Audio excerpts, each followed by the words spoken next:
You will either step forward into growth or step back into safety. Hello than welcome दोस्तों, मेरे channel पे आपका फिर से स्वागत है। दोस्तों आज बात करेंगे कंफर्ट के बारे में। दोस्तों आपने कंफर्ट जोन ये शब्द बार बार सुना होगा। आज हम उसी के बारे में बात करने वाले हैं। दोस्तों क्या आपने ये महसूस किया है कि आप अपनी लाइफ में कभी कभी स्टक फील करते हो? आप सोचते हो कि मैं मेरी लाइफ में जहाँ 1 साल पहले था, 2 साल पहले था, वहीं पे अटका हुआ हूँ। मेरी जॉब में ना ही प्रमोशन हो रहा है, ना मुझे ज़्यादा पैकेज मिल रहा है, ना मेरी स्किल्स में कोई बढ़ावा हो रहा है। आपको एक सेंस ऑफ कन्फाइनमेंट फील होगा। आपको लगेगा कि आप अपनी लाइफ में एक जगह पे आके अटक गए हैं और अभी आपको आगे का रास्ता पता नहीं चल रहा।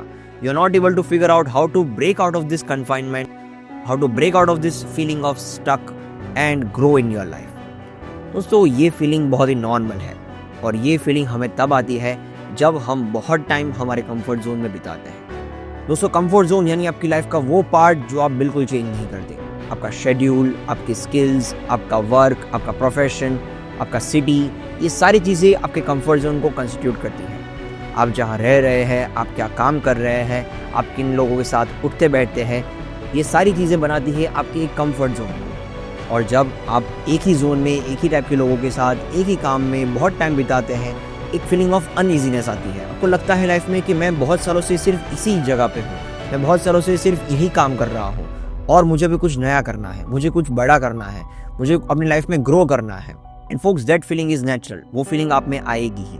सो today we are going to talk about how can we get out of that zone and how can we grow in the life. Folks burn this into your head, comfort is the enemy of growth. जब तक आप अपनी life में comfortable हो, आप अपनी life में grow नहीं कर पाओगे। सोच के देखो दोस्तों, जब पहली बार कोई छोटा सा बच्चा पहला स्टेप लेने का ट्राई करता है, वो उसके लिए कंफर्टेबल नहीं होता, वो एक डिस्कम्फर्ट का स्टेज होता है। वो बार बार गिर जाता है, बार बार उठता है, बार बार सपोर्ट लेने का ट्राई करता है और वो कंटिन्यूअस डिस्कम्फर्ट के स्टेट में रहता है। बट उसी डिस्कम्फर्ट से पैदा होती है ये एक इंपॉर्टेंट स्किल, वॉकिंग की। वैसे ही दोस्तों फॉर एग्जाम्पल आप जिम में जाते हो, तो जिम में जब आप पहले दिन जाते हो तो पहली बार जब आप वेट उठाते हो तो वो बहुत ही डिस्कम्फर्टेबल लगता है। You are not feeling good while you are picking up the weights. आप वेट उठाने के बाद आपको डिस्कम्फर्ट लगेगा, आपके मसल्स सोर हो जाएंगे, आपको वेयर एंड टेयर होगा और आपको ऐसा लगेगा कि अगले दिन मुझे नहीं जाना है, ये तो बहुत दर्द हो रहा है। बट अगर आप उस दर्द को सह जाएंगे और वापस दूसरे दिन जाएंगे, वापस वही वेट उठाएंगे तो वापस दर्द होगा। आप तीसरे दिन जाएंगे, तीसरे दिन वही वेट उठाएंगे, वापस दर्द होगा। लेकिन देखते ही देखते आपकी बॉडी उस वेट के लिए कंफर्टेबल हो जाएगी और आप उस वेट को 1 हफ्ते में, 1.5 हफ्ते में आराम से उठाने का स्टार्ट कर देंगे। This is a strategy with everything in life. हमेशा ग्रोथ होती है डिस्कम्फर्ट में से। डिस्कम्फर्ट तब हमें महसूस होता है जब पहली बार हम हमारे कंफर्ट जोन से बाहर जाते हैं। हम पहली बार कुछ ऐसा ट्राई करते हैं जो हमने कभी नहीं ट्राई किया। For an example, you want to move to a new city. आप जब से पैदा हुए तब से सिर्फ एक सिटी में रहते हो और जब पहली बार अपने आप से अकेले आप किसी नए सिटी में जाने का ट्राई करते हो, पढ़ाई के लिए, नौकरी के लिए, किसी भी पर्पस के लिए, इट इज़ हाईली डिस्कम्फर्टेबल। आप रास्ते नहीं जानते, आप चीज़ों को नहीं जानते, आप तौर तरीकों को नहीं जानते, तो अडेप्शन में थोड़ा टाइम लगता है और पहला 1 हफ्ता, 1.5 हफ्ता, 1 महीना बहुत ही डिस्कम्फर्ट में गुजरता है।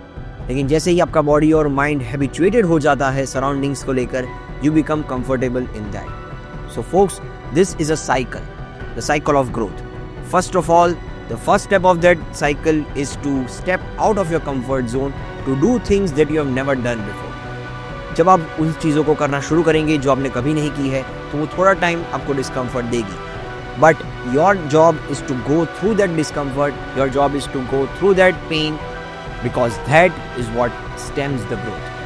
जब आप उस डिस्कम्फर्ट से कंफर्टेबल हो जाएंगे तो आप अपनी लाइफ में एक नया लेवल को खोलेंगे। लेकिन आपको वहाँ अटकना नहीं है। जैसे ही आप एक लेवल को अचीव करेंगे, आप वापस उससे कंफर्टेबल होना शुरू हो जाएंगे। The body and mind is programmed to live in a comfort zone. हमारा जो ब्रेन है वो बहुत सालों की इवोल्यूशनरी प्रोसेस से गुजरा हुआ है और उसको लगता है कि जब तक हम कंफर्टेबल सिचुएशंस में होंगे, जब तक हम सेफ एनवायरनमेंट में होंगे, तब तक हम लंबा जी पाएंगे। But folks, this was good for survival mode. जब हम लोग गुफाओं में रहते थे, जब हम लोग जंगल में जाके शिकार करके खाते थे, तब ये स्ट्रेटजी सही हो सकती थी। लेकिन आज के ज़माने में this strategy won't work. Sitting in your house और doing the same thing again and again is going to hinder your growth and progress in life. So folks, here are 3 strategies to help you step out of your comfort zone today. Strategy number 1, take small steps. दोस्तों, आप छोटे step से शुरुआत करो। अगर आप gym में जाते हो तो क्या आप पहले दिन जाके सोचते हो कि आज 200 किलो की डेडलिफ्ट मारेंगे, आज 50-50 किलो के डंबल्स मारेंगे? तो दोस्तों, अगर आप के दिमाग में ये थॉट प्रोसेस रहेगा तो आप कभी भी जिम में सक्सेसफुल नहीं हो पाएंगे। You take baby steps. आप पहले जाके जो आपका कंफर्ट जोन है वहाँ से एक स्टेप ऊपर जाइए और उस चीज़ से हैबिचुएट हो जाइए, and then take the next step. Taking baby steps is an easy process to get habituated with the new things, the new habits that you want to develop. Strategy number 2, reframe failure in your mind. दोस्तों, अगर आप comfort zone से बाहर जाएंगे तो पहली चीज़ आप face करेंगे वो है फेलियर। अगर हम जिम का ही एग्जांपल लें तो अगर आप पहली बार कोई बड़ा वेट उठाने का ट्राई करेंगे तो ऐसा हो सकता है कि आप ना उठा पाए, आपको आधे सेट से ही उसे छोड़ देना पड़े, आप उस एक्सरसाइज को कंप्लीट नहीं कर पाए। But that is natural. Start reframing failure in your mind. अगर आप फेलियर को रिफ्रेम करेंगे कि अच्छा ये फेलियर नहीं है, ये एक स्टेपिंग स्टोन है, यानी कि ये मेरी जो जर्नी है उसमें का एक पार्ट है।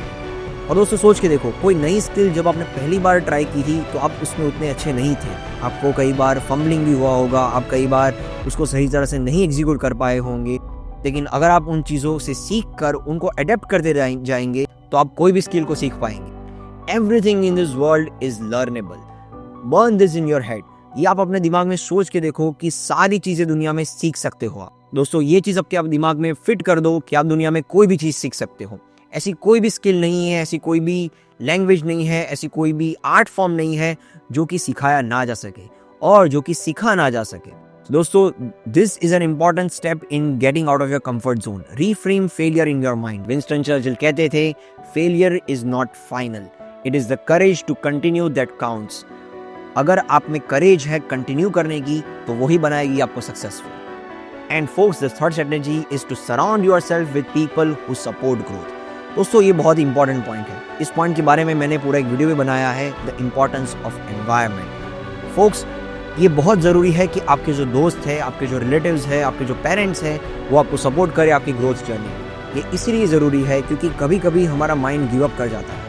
जब भी आप सोचोगे कि मुझे कुछ नया करना है, कुछ बड़ा करना है, और आप जानेंगे कि आपके आजू बाजू आपको कोई सपोर्ट नहीं कर रहा, तो आपके कदम ज़रा डगमगाएंगे, शायद ये मेरे बस की बात नहीं।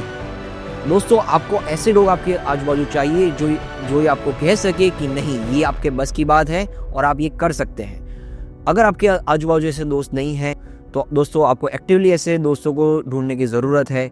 आपको एक्टिवली ऐसे फ्रेंड्स चाहिए, ऐसे सपोर्ट स्टाफ चाहिए, ऐसे मेंटर्स चाहिए जो आपको कह सके whatever you are going for is worth going for and you can do it. ये दोस्तों सिर्फ मोटिवेशन की बात नहीं है, ये सपोर्ट की बात है। और दोस्तों, अगर आपको कोई सपोर्ट ना भी मिले तो आप अपने आप के खुद के सपोर्ट बन सकते हो। आप मोटिवेशनल वीडियोस देख सकते हो, इंस्पिरेशनल स्टफ देख सकते हो और ऐसी चीज़ें देख सकते हो, ऐसे एग्जाम्पल्स को फॉलो कर सकते हो जिन्होंने सारे ऑड्स के खिलाफ जाकर अपने लाइफ में सक्सेस पाया है। दोस्तों, अगर आपकी लाइफ में आपको सपोर्ट करने वाले नहीं हैं तो एटलीस्ट जो आपको सपोर्ट नहीं करते उनसे तो आपको दूर रहना ही चाहिए। As human psyche is highly influenced by the environment, so take charge of your environment. And folks, lastly, this is a challenge for you all. ये मेरी चैलेंज है आप सभी को कि एक हफ्ता कुछ ऐसा ट्राई करो जो आपने अभी तक कभी नहीं किया। फॉर एन एग्जाम्पल, आप अगर एक स्टूडेंट हो तो आप ट्राई करो कि मैं एक नई लैंग्वेज सीखने का ट्राई करता हूँ। For 1 week means 7 days you give half an hour to it without any fail।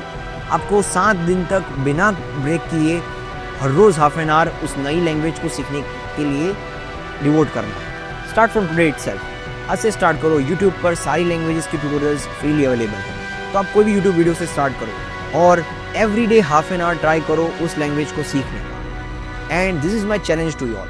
It is going to be tough, वो ईजी नहीं है। कोई भी नई चीज़ जब आप सीखने का ट्राई करोगे तो ईजी नहीं होने वाला, but keep at it. At least 1 week तक आप उसको बिना ब्रेक किए मोमेंटम को बिल्डअप करो। मोमेंटम जैसे आपका बिल्डअप होगा वैसे ही वो चीज़ अनकंफर्टेबल फील होना बंद हो जाएगी और धीरे धीरे आपका माइंड और बॉडी एडजस्ट होता जाएगा उस नए सर्कमस्टेंसेस के लिए।